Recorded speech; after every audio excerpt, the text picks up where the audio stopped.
بسم الله الرحمن الرحيم قدونك لبدا أقل يا بارلمانك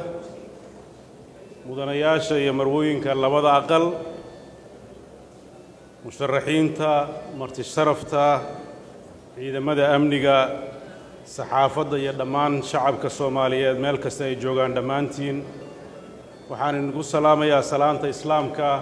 السلام عليكم ورحمة الله وبركاته mudanayaal iyo marwooyin xubnaha sharafta leh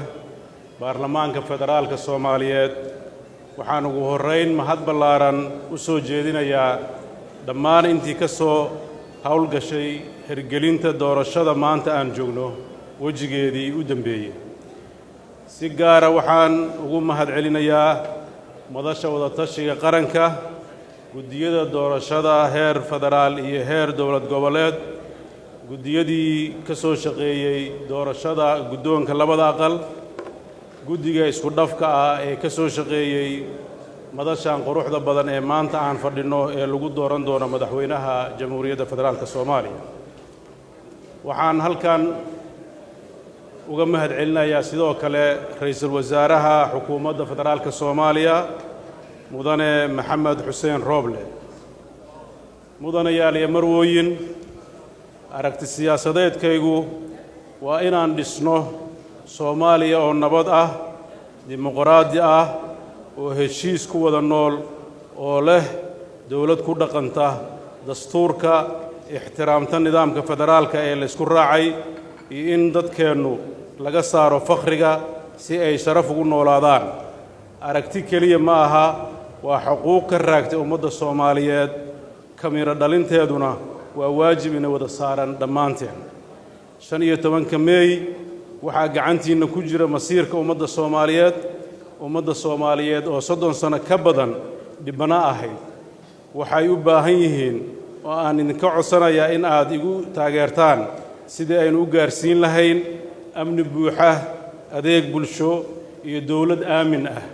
waana aragtideeda siyaasadeed maanta waxaynu joognaa xilligii aynu dadkeenna u kala doori lahayn inay ku sii jiraan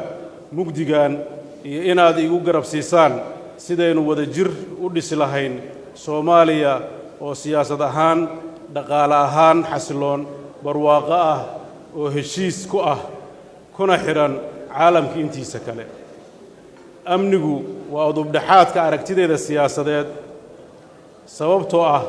dawladnimo waxaa lagu qiimeeyaa awoodda ay dawlad u leedahay inay sugto amniga xuduudaheeda iyo badqabka muwaadiniinteeda haddaan amni jirin dawladnimo iyo nolol ma jirto waxaa la joogaa xilligii aynu hanan lahayn amniga dalkeenna weligeenna kuma tiirsanaan karno deeqaha iyo taakulada beesha caalamka maanta qaybo badan oo dalkeenna ka mid ah waxaa ka taliya kooxaha argagixisada magaalooyinkeenni waxay ku joogaan kalsooni iyagoo si arxan darro ah oo aan kala sooc lahayn u laanaya dadkeenni Soomaaliyeed waxay cunaqabateeyeen iyo baad ku hayaan kobaca dhaqaalaha dadkeenna waxaa la joogaa xilligii ay shacabkeennu ka saari lahayn dhibaatada amni xumo oo aynu u dhisi lahayn ciidan tayo leh oo isku filan ka madax bannaan siyaasadda oo nabad waarta ka dhaliya dalkeenna waa waxa ugu yar ee dadkeenna muddada dheer dhibaatada ku jiray aan u qaban karno taasoo ah mas'uuliyad ina wada saaran maamulkaygu wuxuu siinayaa mudnaanta koowaad amniga qaranka iyadoo lagu samaynayo dubahabayn qaabka uu dhisan yahay amniga qaranka lana abuurayo istiraatiijiyad cusub oo amni qaran ah iyadoo lala kaashanayo dawlad goboleedyada in la dardargeliyo la dagaalanka lagana xoreeyo al-shabaab dhulka ay haystaan lana gaarsiiyo adeegyada bulshada sidii hay'adda NISA loo dhisi lahaa si waafaqsan sharciga una gudato waajibaadkeeda amni qaran gudaha iyo dibadda waxaa dubahabayn lagu samayn doonaa dhammaan ciidamada qalabka sida si waafaqsan shuruucda iyo xeerarka ciidanka si ay u gutaan waajibaadkooda ku aadan amniga qaranka isla markaasna si buuxda uga wareegaan ciidamada walaalaheenna ee ADMIS waqti ku habboon in la sameeyo siyaasad fadhida oo buuxda kuna qotonta la dagaalanka argagixisada taasoo ay qayb ka noqonayaan dawlad iyo bulsho isla markaasna meesha looga saarayo sharwadayaasha al-shabaab wax waa laga qaban karaa argagixisada haddii lala yimaado qorshe siyaasadeed sax ah hogaamin ciidamada oo tayo leh siyaasad daacad laga yahay waa macquul waayo Puntland ayaan ka qabtay hawshan hal sano gudaheed waxay xukuumaddeedu ku samaysay dib u habeyn ciidan amniga Puntland si loo sameeyo ciidan tayo leh oo la dagaalama argagixisada iyo amni darrada dad badan ayaa aaminsanaa in argagixisada magaalooyinka aan laga sifeyn karin waase suuragal waxaa caddayn u ah magaalada Gaalkacyo waxaa magaaladaas hoy u ahaan jirtay argagixisada al-shabaab waxaa masiibada ka dulqaaday magaalada ciidamada amniga Puntland iyagoo kaashanaya maamulka iyo ciidanka Galmudug taasoo sababtay in magaalada Gaalkacyo amni buuxda ku nooshahay labada dhinac dib u heshiisiinta amni buuxa lama heli karo ilaa la helo dib u heshiisiin siyaasadeed oo dhab ah siyaasadeennu waa mid ku salaysan tartan u dhaxeeya guul iyo guul darro siyaasadeennu waa mid ku jirta giraan loola siyaasadeennu waa mid ku jirto giraan loomana baahan yahay in aynu ka korno waa inaynu samayno siyaasad xeer leh loo dhan yahay una dhaxaynin guul iyo guul darro iyadoo loo eegayn dan shakhsi ah dan kooxeed ee laga eegayo danta guud waxaana u taaganahay sidaynu uga guuri lahayn siyaasaddii hore ee faquuqa ahayd una guurno siyaasad ku salaysan midnimo isla xisaabtan iyo ammaano maamulkaygu wuxuu mudnaanta gaara siinayaa dib u heshiisiinta waxaan ballan qaadayaa sidaynu uga guuri lahayn dhaqan siyaasadeedka shakhsiyeysan ee awoodda dawladda loo isticmaalo aargoosiga siyaasadeed waxaan ballan qaadayaa in aan dib u bilowno si daacad ah wadahadallada dawladda Soomaaliya federaalka ah iyo Somaliland shuruud la'aan waxaan ka shaqaynaynaa in ay helaan dumarka golayaasha dawladda matalaad dhab ah waxaan ballan qaadayaa in aan maamuuska ay mudan tahay siiyo lahjadda mayga sida ku xusan dastuurka si walba oo amnigeenna u sugno siyaasadeenna ugu heshiino haddaynan dalkeenna u helin dhaqaale ku filan ma heli karno Soomaaliya amni ah oo xasiloon waayo fakhriga amni xumo waa isla socdaan sidaan si ka fiican ayaa Soomaaliya loo dhigi karaa xaaladdeeda dhaqaale si ay u helno dhaqaale casriyeysan iyo shaqaale xirfad leh waxaan ballan qaadayaa qorshe siyaasadeed dhaqaale iyo maaliyadeed ee dalka siduu u noqon lahaa mid isku xiran oo kor u qaada dhaqaalaha dalka guud ahaan waxaan ballan qaadayaa in la sameeyo istiraatiijiyad dhaqaale oo kubcinaysa warshadaha dalka iyadoo isha lagu haynayo shaqo abuurka iyo soo saaridda shaqaale xirfad leh waxaan ballan qaadayaa in fursad maalgashi la siiyo shirkadaha gaarka loo leeyahay iyagoo kaashanaya kuwa dawliga ah si loo horumariyo kaabayaasha dhaqaalaha jidadka garoomada dekedaha korontada iyo biyaha oo kor u qaadi kara dakhliga dawladda soo gala waxaan ballan qaadayaa in la helo lacag shilin Soomaaliya oo leh qiimo sugan oo ay ka shaqayso dalka oo dhan si isla markaas loo ilaaliyo siyaasadda lacagta dalka sarreynta sharcigu dhaqaale wanaagsan waxaa saldhig u ah sharciga waxaa qarankeenna dumiyey cadaalad darro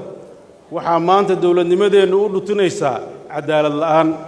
suurtagal ma aha in aynu helno amni buuxa siyaasad xasiloon horumar dhaqaale inta ay jirto sharci darro iyo cadaalad la'aan in ay muwaadiniinta Soomaaliyeed u doontaan argagixisada al-shabaab cadaalad inama qabato dawladnimadeenna ma qabato baarlamaanka Soomaaliyeed ma qabato ummadda Soomaaliyeedna uma qalanto waxaa waajib nagu ah in nidaamka cadaaladeed ee aan wax ka qabanno si ay dadkeennu u helaan adeeg cadaaladeed oo ay dadka Soomaaliyeed ku kalsoonaan karaan cadaalad darro ayaa qarankeennu u burburay taasoo ilaa maanta sii socota siina hurinaysa colaadaha maamulkaygu wuxuu mudnaanta koowaad siinayaa majaalka cadaaladda waxaana ku samayn doonaa dib u habayn dawlad aan lahayn maamul wanaagsan ma bixin karto adeeg cadaaladeed oo la isku halayn karo muwaadiniinteennu waxay u baahan yihiin dawlad ammaan ah oo ay la xisaabtamaan doorashooyinku waxay ka turjumayaan rabitaanka shacabka ilaa iyo 1969kii wixii ka dambeeyay nidaamka siyaasadeed ee dalkeennu wuxuu ahaa mid awoodda ka qaaday ummadda Soomaaliyeed waxaa la joogaa xilligii aynu awoodda u celin lahayn shacabkeenna si ay u helaan matalaad dhab ah dalkeenna doorasho waa la gaarsiin karaa haddii la yimaado qorshe miro dhal ah markii la ii doortay madaxweynaha Puntland waxaan ballan qaaday inaan ka qabto Puntland doorasho qof iyo cod ah waana ballantaas waa oofiyey waxaa indhahayga ku arkay sida dadka Soomaaliyeed ugu hamuun qabaan inay doortaan madaxdooda waxaa laga yaabaa in aad maqasheen gabar Soomaaliyeed iyadoo xaamilo ah gashay saf dheer si ay markii ugu horreysay u dhiibato codkeeda iyadoo qorrax taagan oo saf ku jirta ayaa fooli qabatay ciidamada amniga ayaa intay qaadeen cusbitaal geeyey halkaas ay ku umushay markay umushay ayay dib ugu soo laabatay goobtii codbixinta iyadoo si ay u dhiibato codkeeda xildhibaanna sharafta leh waxaa ammaano ku ah ilmaha xaaladda ku dhashay iyo dhammaan carruurteenna in aan u dhisno dal dimuqraadiya oo dhammaantood taladiisa ay wax ku leeyihiin waxaa kaloo muhiim ah in la taxgeliyo nidaamka federaalka ee Soomaaliya ku heshiisay muhiimaddu waa si loo helo awood qaybsi dhab ah iyo dal la wadaago anigu waxaan ahay musharaxa kaliya ee ballan qaaday qabtayna doorasho hal qof iyo hal cod ah maantana waxaan hortiina ka ballan qaadayaa inaan dalka gaarsiiyo doorasho hal qof iyo hal cod ah haddii alla idmo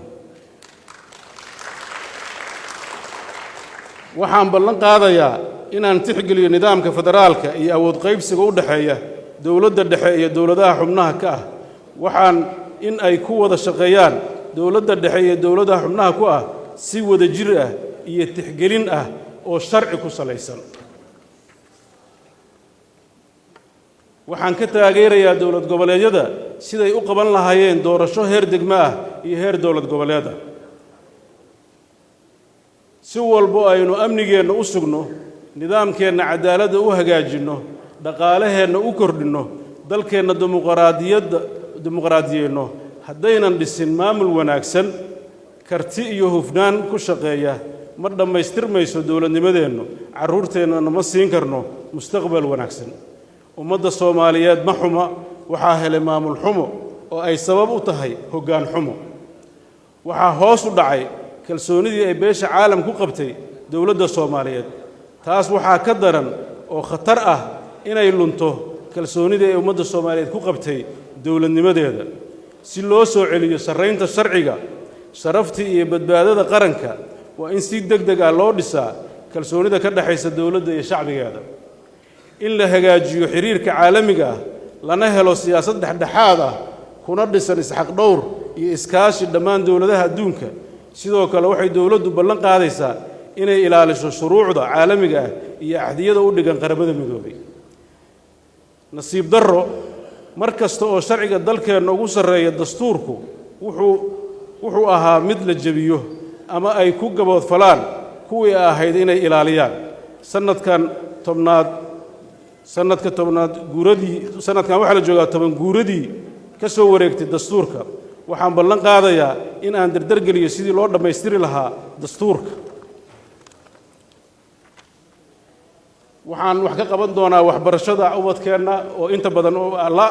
waxaan aad u dul istaagi doonaa arrimaha caafimaadka waxaan wax ka bedeli doonaa arrimaha cimilada oo dhibaato badan ku haya bulshadeenna oo aafeeyey abaaro iyo arrimo soo noqnoqday isbeddelka cimilada oo keenay barakac dalka gudihiisa faqri baahsan iyo dagaallo ku salaysan yaraanta biyaha iyo baadka